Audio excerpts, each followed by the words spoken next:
12ஆம் இடத்துல குரு மறைஞ்சு போனார்.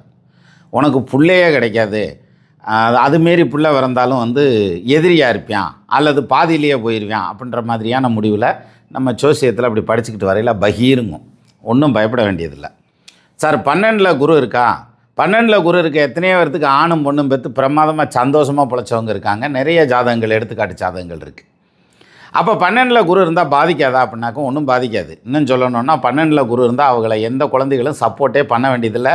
ஊரே சேர்ந்து சப்போர்ட் பண்ணுவங்களுக்கு. ஏன்னா ஊருக்குள்ளே அவ்வளோ நல்ல பேர் வாங்கி வச்சுருப்பாங்க, நிறைய நண்பர்கள் இருப்பாங்க, நிறைய பேர்த்துக்கு உதவி செஞ்சு வச்சுருப்பாங்க. சார் அந்த செஞ்ச உதவியெல்லாம் அவங்களுக்கு திரும்ப வந்தாலே தாங்க முடியாது, அவ்வளோ உதவிகள் வரும்.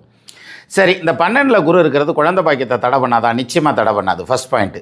5ஆம் இடமும் 5ஆம் இடத்ததிபதியும் ஸ்ட்ராங்காக இருந்தால் போதும். 12ல் குரு இருக்கிறத பற்றி பிரச்சனை இல்லை. ரைட். இப்போ அடுத்து 12ல் குரு இருக்குது, அவங்களுக்கு குழந்தை கிடச்சிருச்சு.